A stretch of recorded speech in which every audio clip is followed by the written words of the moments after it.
지난 월요일 정부가 근로시간 개편 방향 발표했습니다. 지난 3월에 이른바 69시간제 논란으로요. 여론의 도마 위에 올랐던 주 52시간 근무제 폐지 카드에 대한 그 대답이기도 했는데요. 핵심은 주 52시간의 틀은 그대로 유지하되 일부 업종에만 연장 근로를 확대하는 거라고 합니다. 뭘 어떻게 고쳐나가겠다는 건지 또 걱정되는 곳은 없는지 한번 진단하는 시간 가져보도록 하겠습니다. 김성희 고려대학교 노동문제연구소 교수를 지금 전화로 연결합니다. 교수님 반갑습니다. 예, 안녕하세요. 예. 잠깐 말씀드렸는데요. 정부가 이번 근로시간 개편 방향 발표를 통해서 앞으로 뭘 좀 어떻게 하겠다는 그런 건가요? 이제 설문조사를 근거로 그 개편안의 타당성을 검증하기에는 매우 부적절하다 이렇게 볼 수 있는데요.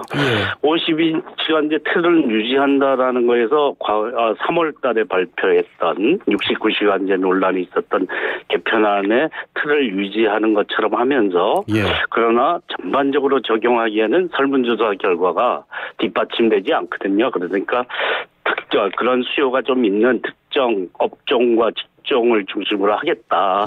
이런 얘기를 했습니다. 그래서 52시간제 틀을 유지한다는 표현은 좀 모호한데요. 사실은. 주 52시간 상한제 아닙니까? 어느 주도 52시간을 넘어서는 안 된다거든요. 그런데 이 개편안이라는 거는 그것을 몰아서 하거나 하면서 특정 주에 52시간보다 훨씬 길게 69시간까지도 일할 수 있게 하게 하는 제도를 52시간제 틀을 평균으로 맞춘다고 해서 틀을 유지한다고 볼 수는 없는데 그 69시간제 논란이 되던 그 사안은 모호하게 표현하긴 했지만 그대로 추진하고 싶어하는 그런 발표를 했고요. 그런데 대신 특정 업종 직종에 대해서만 하겠다라고 했는데 그것도 사실 충분히 근거가 있는 것은 아니라서 사실상 퇴각의 수순을 밟고 있는 것 아니냐 이런 생각까지도 듭니다. 지금 그 말씀만 들어보더라도 이게 이렇게 하겠다는 건지 저렇게 하겠다는 건지 사실 좀 모호한데 교수님 말씀은 좀 후퇴에 다 가깝다. 지금 언론에 얘기를 나오는 걸 보면 어떤 데서는 속도 조절했다는 말도 있고 후퇴라는 표현도 하던데 그러면 교수님께서는 좀 후퇴 쪽에 가깝다 이렇게 보시는 건가요? 그러면? 설문조사 결과를 그렇게 해석할 수가 없거든요. 그렇게 설문조사란 방식이 부적절하지만 그 설문조사의 내용을 보더라도 3월 달에 추진하던 그런 69시간 가능한 개편안을 추진할 근거는 별로 없어 보입니다. 지금 교수님께서 설문조사 얘기하셨으니까요. 설문조사가 이게 그거였잖아요. 지난 3월에 69시간 말 나오니까 그러면서 여론 시끌시끌하니까 그래서 정부가 국민의 뜻 한번 직접 물어보겠다. 그런 조사로 알고 있는데 이번에 설문조사 결과를 보면은 주 52시간제 문제가 많고 빨리 손봐야 한다. 그런 응답이 정말 많았던가요? 언론에서 잘 부각이 안 됐는데요. 정부 발표도 좀 이제 특정 업종 직종에 집중해서 파악하겠다 이렇게 했는데 전반적으로 주 52시간 상한제 때문에 불편하냐라는 질문에 85.5%가 그렇지 않다고 대답을 했습니다.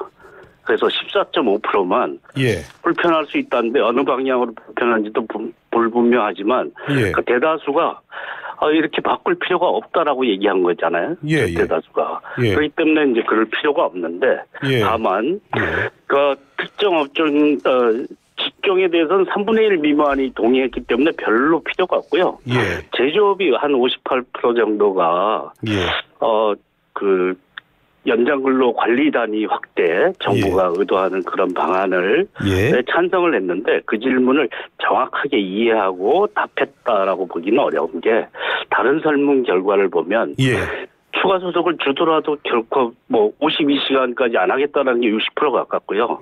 그다음 이제 81%가 60시간 미만으로 했을 때 추가 소득이 발생해도 그렇다는 건데 정부의 개편안은 52시간 이상 더 일해도 사실 추가 소득은 발생하지 않는 안이거든요. 그렇기 때문에 이 안 자체에 대해서 어떤 직종도 어떤 업종도 명확하게 개편의 필요성이 있다고 동의한 적이 없는 것으로 그렇게 평가하는 게 맞는데 경강부회식으로 개편안과 악의를 맞추는 방식으로 고용노동부가 해석을 해버린 게 아닌가 이렇게 생각이 듭니다. 지금 그래서 근거는 없다 그러는 거죠. 지금 교수님 말씀 들어보니까 일부 언론에서 지적이 좀 있긴 하던데 그 설문 자체에 좀 문제가 있다. 그런 거네요. 설문 자체에 문제가 있지만 설문 자체를 또 아전인수격으로 해석을 한 게 더 문제다 이렇게 볼 수 있겠죠. 가장 그런 부분은 어떤 걸 하나 꼭 집어서 말씀해 주시는 대표적으로요? 아까 말씀드린 대로 85.5%가 현 제도에 불편하지 않다라고 응답을 했다라는 거고요. 특정 직종 업종에서 그렇게 요구가 없습니다. 요구가 있다라고 판단하기에는 좀 무리하게 해석해서 정부 개편안 중심으로 생각했을 때나 제조업 정도가 간신인데 그것도 명확하게 정부 개편안에 찬성한 방안이라고 얘기할 수는 없다라는 거죠. 교수님 그냥 말씀 들어보면 굳이 정부에서 그렇게 견강부회를 하면서까지 주 52시간제를 좀 어떻게든 고쳐야 한다 그런 판단을 하는 걸로 보이는데 뭔가 이유가 있으니까 그렇진 않을까요? 사실 40시간에 12시간 더 연장 노동하는 걸 기본으로 삼는 것 자체가 우리나라가 다른 어떤 우리나라의 경제 규모에 비해서 장시간 체제를 주장하는 방안인데 여기에 유연근무제가 다 있지 않습니까? 52시간 특정 이상 할 수 있는 특정주에 특정일에 더 많아 일할 수 있는 유연근무 제도가 이미 갖춰져 있는데 그 노사의 동의 없이도 이걸 할 수 있는 방안을 찾는 것으로 이렇게 무리한 방안, 주 단위, 일 단위 노동시간 개념을 뛰어넘는 이런 초유의 인류 최초의 발상이라고 할 수도 있는데 이것이 외국 사례에 있다라고 갖다 붙이면서 좀 고집불통으로 우기면서 간 것이 아니냐.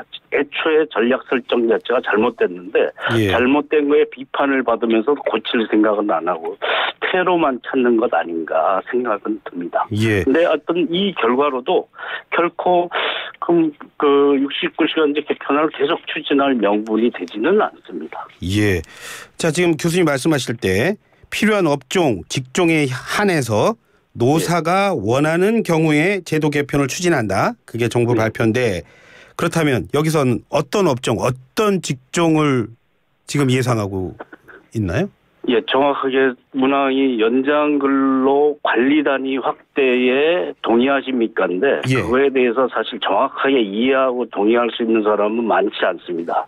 제가 오랜 시간 노동시간 관련해서 하고 있어도 3월 지나고 나서 다시 생각해도 이거 한참 좀 생각해야 되는 문제거든요. 그런 것을 일반 국민과 일반 노동자를 대상으로 질문해서 정확한 답을 얻었다고 보기는 어려운데요. 그럼에도 불구하고 어떤 직종도 3분의 1 이상 찬성한 사람이 없고요. 그다음에 업종에서는 제조업만 유일하게 50%를 넘게 찬성을 했는데요.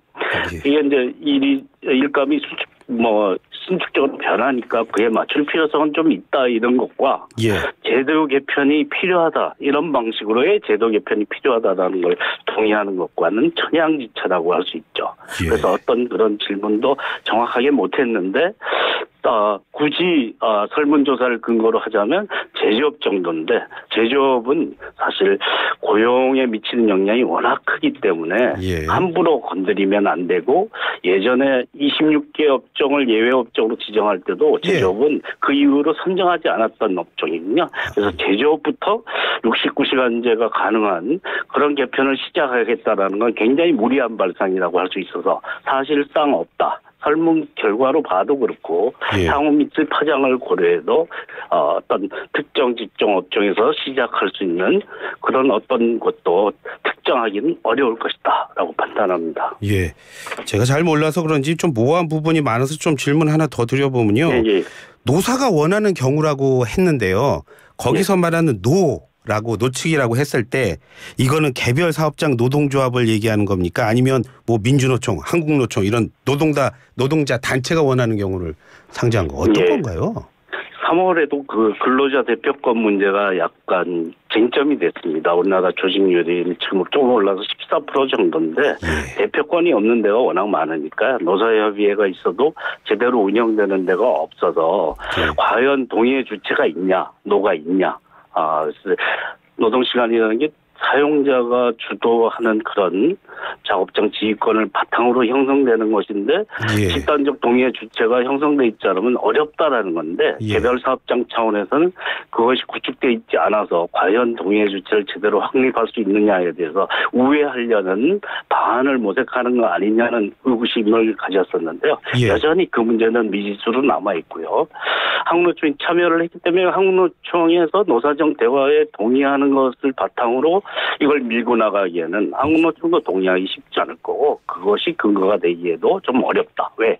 당사자 이게 총연맹 수준에서 동의해서 되는 문제만은 아니기 때문에 사업장 단위의 개별적인 사정을 반영해서 동의해야 되기 때문에 그런 절차로도 충분히 근거를 마련했다. 동의의 절차를 거쳤다 얘기하기 어렵습니다. 아직 여전히 모호한 부분으로 남아있는 그런 그냥 좋은 말을 갖다 붙인 것 아니냐. 무리해서 일방적으로 추진은 안 하겠다라는 얘기인데 이것을 모호한 채로 다른 방식으로 밀어붙이겠다는 건지 태각 수순을 밟는 건지 둘 중에 하나입니다. 그러니까 지금 한국노총이 사회적 대화 참여하겠다고 했지만 그거 갖고는 낙관하기는 이르다 이런 말씀이시네요. 기억을 좀 더듬으면요, 교수님. 그 정부가 근로시간 개선 이 얘기뿐만 아니라 공짜 야근 관행 뿌리 뽑겠다 그러면서 포괄임금제 이것도 좀 바꿔보겠다 이렇게 의지를 보인 걸로 아는데 이번에 포괄임금제에 대한 얘기는 좀 있었습니까? 포괄임금제를 별도로 사업장을 단속을 했다. 64개소를 적발했다라고 하는데 그 정도 가지고는 세 발의 피라고 할 수 있고요. 그러니까 연장으로 필요가 있을 때 어떻게 했냐 그랬더니 포괄임금제 활용했다라는 업체가 36%나 됐습니다. 그럼 광범위하게 퍼져 있다라는 거거든요. 그래서 포괄임금제에 대해서 관리 감독을 열심히 하겠다라는 말로는 해결이 잘 안 될 것인데 이에 대한 명확한 판단은 내리지 않았다. 벌칙금 한 600만 원 내는 것이 그것보다는 포괄임금제 활용해서 인건비 절약하는 게 훨씬 몇십 배, 몇백 배 크거든요. 그러니까 이런 관행을 바로잡기 위해서는 엄정하게 해야 되는데요. 적어도 그러니까 포괄임금제를 쓸 수밖에 없는 업종이 일부 있습니다. 고용노동시간은 긴데 실제 노동시간과 간격이 큰 그런 운수라든가 이렇게 몇 가지 특수한 업종이 있는데요. 아파트 경우도 그런데 이제 휴게 시간 설정하는 방식으로 이렇게 그런 포괄임금제 방식은 피해갔거든요. 그러니까 피해갈 수 있는 한 최대한 피해갈 수 있게 만들어 놓고 그다음에 그것이 남용되는 데에 대해서는 엄단하는 그런 조치를 분명히 밝혀야 되고 그 벌칙금 수준을 높인다든지 해야지 실효성이 있는 그런 제재 조치가 된다라고 볼 수 있겠죠. 교수님 같은 전문가 그룹에서는 비슷한 말씀들을 하실 것 같은데 정부가 얘기를 잘 안 듣나요? 어떻습니까?